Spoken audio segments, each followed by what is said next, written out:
बोलो संकटा मैया की जय।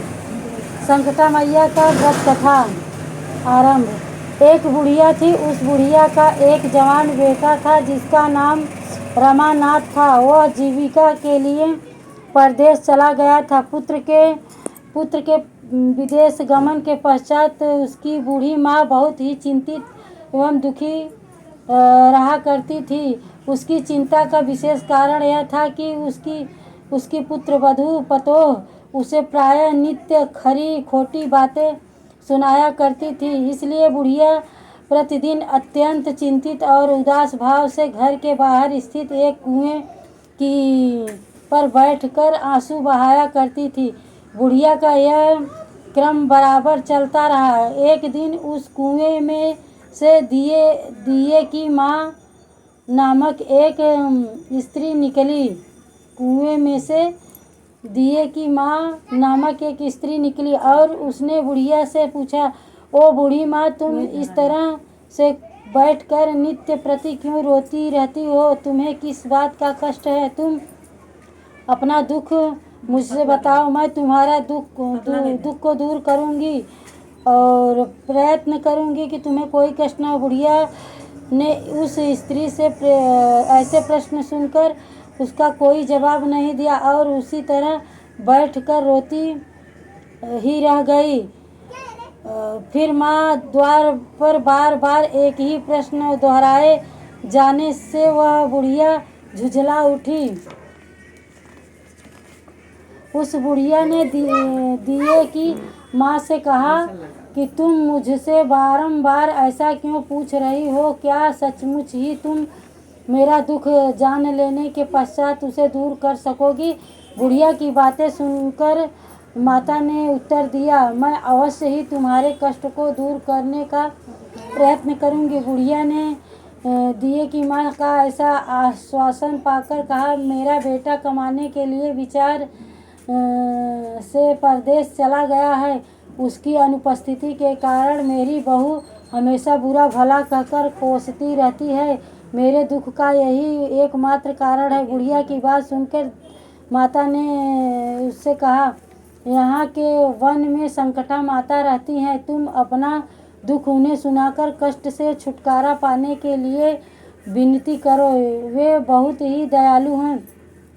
उन्हें दुखियों से बहुत अधिक सहानुभूति है। वे निसंतानों को संतानवान, निर्धनों को धनवान, निर्बलों को बलवान और अभागों को भाग्यवान बनाती है। उनकी कृपा से सौभाग्यवती स्त्रियों का सौभाग्य अचल होता जाता है। कुंवारी कन्याओं को उन्हें अपने इच्छित वर की प्राप्ति होती है।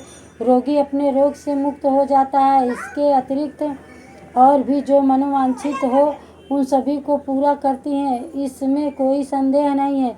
दिए की माँ से ऐसी विलक्षण बात सुनकर बुढ़िया संकटा जी के पास गई और उनके चरणों पर गिरकर साष्टांग दंडवत करके विलाप करने लगी। संकटा जी दयालु हैं होकर बुढ़िया से पूछा, बुढ़िया, तुम किस दुख के कारण बराबर रोती रहती हो?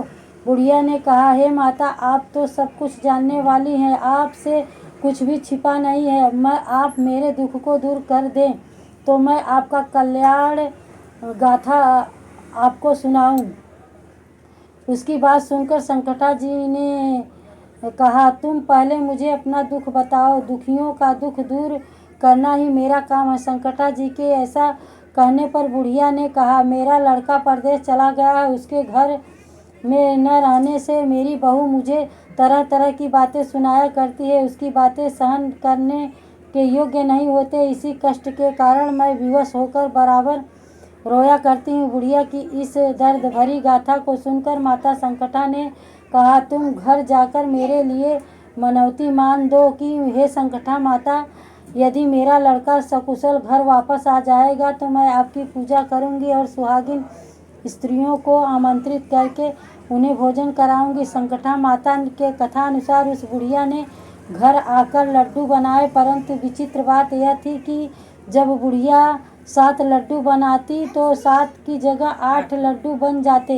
इस बात को बुढ़िया बहुत ही असमंजस में पड़ गई कि ऐसा होने का क्या कारण है? कहीं मेरी गलती से गिनती करने में तो भूल न हो रही है, अथवा अपने आप 8 लड्डू बन जाते हैं और बन जाने का कोई अन्य कारण है। उसी समय वृद्धा स्त्री के वेश में माता संकटा प्रकट हुई और बुढ़िया से कहा, क्यों बुढ़िया, आज तुम्हारे यहाँ कोई उत्सव है क्या? सुनकर बुढ़िया ने कहा, हाँ, आज मैंने संकटा जी के लिए सुहागिन खिलाने का आमंत्रण दिया है, किंतु जब गिन कर 7 लड्डू बनाती हैं तो वे लड्डू अपने आप ही 8 बन जाते हैं। इसी बात से मुझे चिंता पड़ गई है। बुढ़िया की बात पर संकटा जी ने कहा, क्या तुमने किसी बुढ़िया स्त्री को भी निमंत्रण किया है क्या? बुढ़िया कहने लगी, नहीं तो मैंने तो ऐसा नहीं किया, परंतु तुम कौन हो? संकटा जी ने कहा, मैं बुढ़िया हूँ, मुझे भी तुम आमंत्रित कर दो। ऐसा सुनकर बुढ़िया ने उस संकटा रूप धारित बुढ़िया को भोजन के लिए आमंत्रित कर दिया। इसके बाद बुढ़िया के घर पर सभी आमंत्रित सुहागिन आ पहुँची और बुढ़िया ने सबको लड्डू तथा अन्य मिठाई आदि का भोजन कराया। इससे माता संकटा जी की कृपा से उस रमानाथ के मन में अपनी माता एवं पत्नी से मिलने का प्रबल इच्छा उत्पन्न हो गई। सुहागिनों के भोजन करते ही उस बुढ़िया का लड़का परदेश से अपने घर आ गया। लड़के के आने की सूचना बुढ़िया को दी गई, लेकिन बुढ़िया अपने काम में लगी रही। उसने कहा, लड़के को बैठने दो, मैं सुहागिनों जमा कर अभी आती हूँ। लड़के की बहू ने पति आगमन का समाचार पाकर पति के स्वागतार्थ के वहाँ से तुरंत प्रस्थान कर दिया।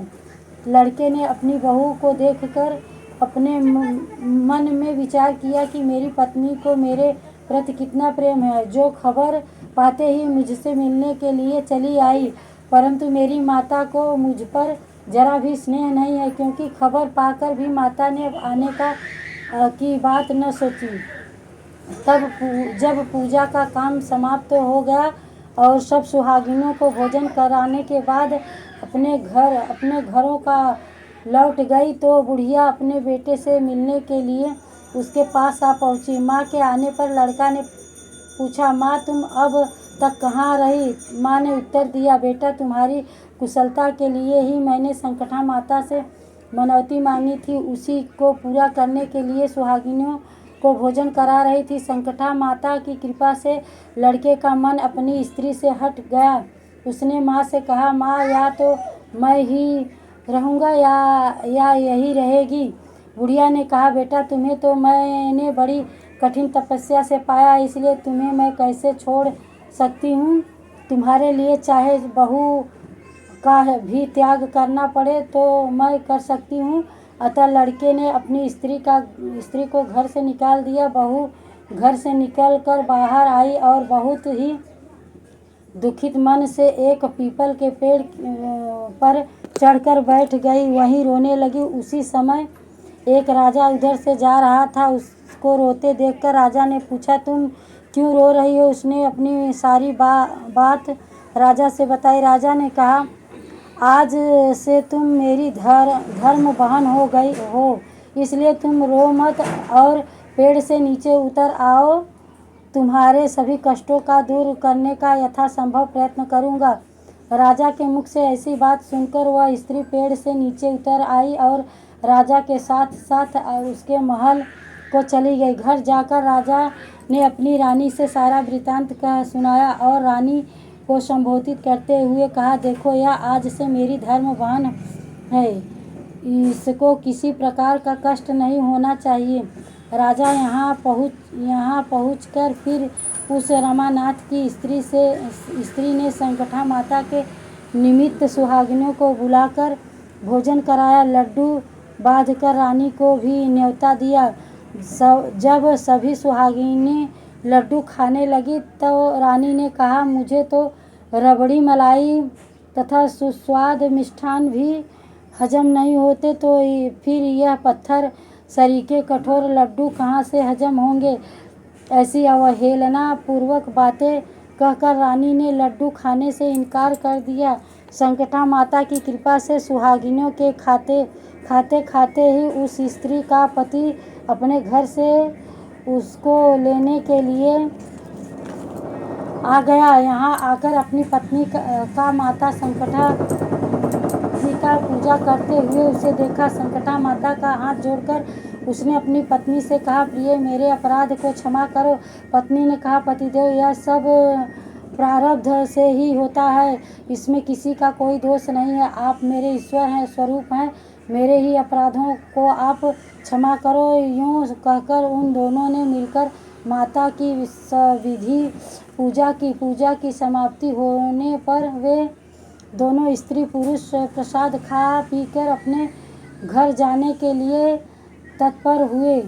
जाते समय बहू ने उस रानी से कहा, मुझको जब दुख पड़ा तो मैं अपने धर्म भाई के साथ तुम्हारे घर चली आई, और यदि तुमको भी किसी तरह का कष्ट पड़े तो तुम मेरे यहाँ निसंकोच भाव से चली आना। ऐसा कहकर बहू अपनी पति के साथ राजा के घर के विदा हो गई। संकटा माता का निरादर करने के कारण रानी पर संकटा माता का कोप हो गया और बहू के जाने के बाद ही उसका सारा राज्य तहस नहस हो गया।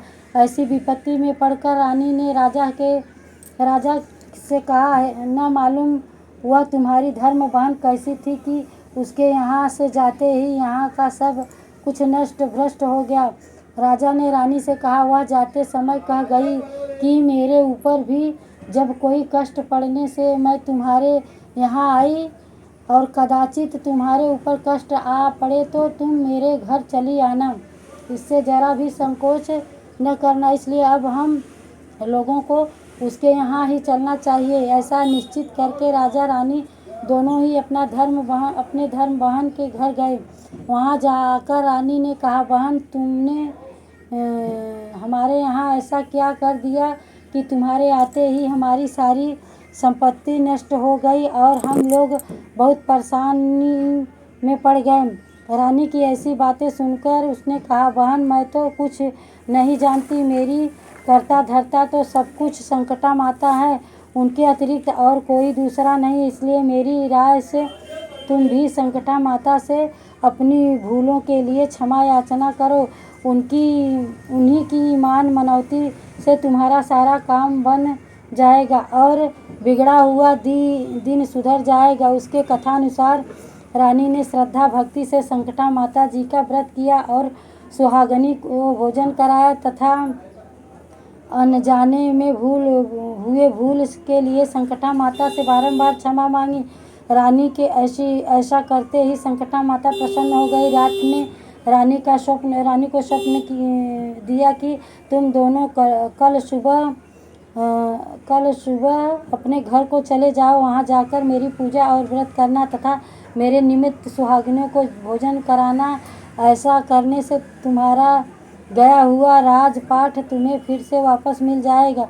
सुबह होते ही राजा रानी अपने घर को चले आए। घर आकर स्वप्न के अनुसार सब काम किए। ऐसा करने से उनका बिगड़ा हुआ दिन सुधर गया, सारा राजपाट मिल गया। वे लोग अपने पहले की ही तरह राज्य का सुख भोगने लगे। संकटा माता के इन भक्तों की कथा को रोज सुनेगा जो या सुनाएगा और नित्य प्रति जो उनकी पूजा पाठ तथा व्रतादि करेगा, उसे किसी प्रकार का कष्ट नहीं उठाना होगा। उसकी सारी इच्छाएं निश्चित रूप से पूरी होगी, इसमें किसी प्रकार का संदेह नहीं है। बोलो संकटा माता की जय। सभी देवी सभी देवता की जय। गुरु महाराज की जय। अपने अपने माता पिता